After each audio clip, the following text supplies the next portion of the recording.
नमस्कार साथियों, स्वागत है आप सभी का हमारे YouTube चैनल पे। तो आज हम हिंदी साहित्य के इतिहास में निम्बार्क संप्रदाय के जो प्रमुख कवि हैं उनको लेके हम बात करेंगे। तो निम्बार्क संप्रदाय के कौन कौन से कवि हुए हैं और उनका जो संपूर्ण साहित्यिक परिचय है, भक्ति काल को लेके अपनी बात चल रही है, उसमें हम जो निम्बार्क संप्रदाय के श्री भट्ट जी हैं, हरि व्यास देव जी हैं, परशुराम देव जी हैं, इन सब को लेके हम बात करेंगे। क्लास नंबर 21 है ये, 21वें नंबर की क्लास है, 20 नंबर की नहीं है, 20 नंबर की अपने पहले डाल दी है। तो यहाँ पर जो है 3 कवि रहेंगे, श्री भट्ट जी हैं, हरिव्यास देव जी हैं, परशुराम देव जी हैं। वीडियो थोड़ा छोटा है लेकिन इम्पोर्टेंट है, प्रश्न यहाँ से पूछा जा सकता है। चलिए सबसे पहले बात करें श्री भट्ट को लेके। तो श्री भट्ट का जो जन्म है 1538 को होता है और केशव काश्मीरी भट्ट ये इनके माने जाते हैं गुरु। केशव काश्मीरी भट्ट जो हैं वो इनके गुरु हैं और रचनाएं 2 हैं, याद रखिएगा, युगल शतक है और आदि बानी है।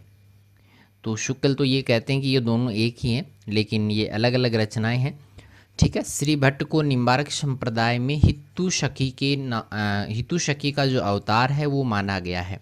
याद रखना है, हितुशकी का अवतार है निम्बार्क संप्रदाय में किसको माना गया है? श्री भट्ट को। प्रमुख पद भी याद करना है कि एक तो है रस की रेली बेली अति भाड़ी, दंपति की हित बाबरी, बिहरनी रहो सदा मेरे चित चाड़ी, निरखत रहो निपट हितकारिणी, पीरे प्यारिणी की गुण गति मारी, जे श्री भट्ट उत्कट संगठ सुख, केली सहेली निरंतर ठाड़ी। तो ये जो पंक्ति है वो आपको याद करनी है। कई बार प्रश्न में जो है इस प्रकार की पंक्ति दे दी जाती है और ये पूछ लिया जाता है कि इसके लेखक कौन है। तो श्री भट्ट इनके लेखक हैं जो कि निम्बार्क संप्रदाय के कवि माने जाते हैं। और हितुशकी एक ये इसमें याद रखना है, हितुशकी का अवतार निम्बार्क संप्रदाय में किसको माना गया है? श्री भट्ट को माना गया है।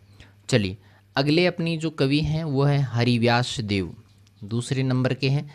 नाबादास की रचना मानी जाती है भक्तमाल, पढ़ाया पहले में। इन्हें श्री भट्ट जी का शिष्य बताया गया है। हरिव्यास देव जी को किसका शिष्य माना गया है? श्री भट्ट का। प्रमुख ग्रंथ भी हैं, देखिएगा, सिद्धांत रत्नांजलि है, निम्बार्काष्टोत्तर शतनाम है, तत्वार्थक पंचम है, पंच संस्कार है, निरूपण है और महावाणी है। मोस्ट इम्पोर्टेंट है महावाणी।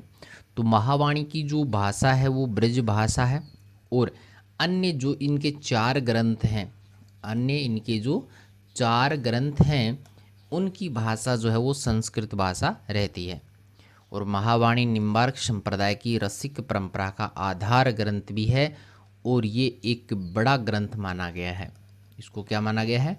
बड़ा ग्रंथ जो है वो इसको माना गया है, बड़ा सार संग्रह इसको माना गया है, ठीक है।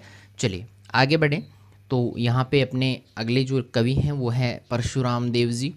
जन्म नारनौल जयपुर में गौड़ ब्राह्मण के परिवार में हुआ था। नारनौल जयपुर के पास में ही जगह का नाम है, ठीक है। गौड़ ब्राह्मण के परिवार में इनका जन्म होता है। गुरु इनके हरिव्यास देव था, या हम कह सकते हैं कि ये हरिव्यास देव के शिष्य हैं। और इन्होंने मथुरा में जो है वो नारद टीला पर रहकर भजन साधना की थी। कौन सी जगह पे की थी परशुराम देव जी ने? मथुरा में एक जगह है जिसका नाम है नारद टीला। और ये निम्बार्क संप्रदाय की गद्दी को जो है ब्रज से सलेमाबाद लेकर आए थे। ये बड़ी इम्पोर्टेंट लाइन है कि निम्बार्क संप्रदाय की जो प्रधान गद्दी है वो ब्रज से सलेमाबाद लेकर आने का श्रेय किसको है? तो वह है परशुराम देव जी को। प्रसिद्ध रचना है परशुराम सागर। भाषा की बात करें तो राजस्थानी प्रधान सदुकड़ी, सदुकड़ी होती है जिसे तुलसीदास जी की थी, कबीर की थी, तुलसीदास जी की नहीं थी, कबीर की थी।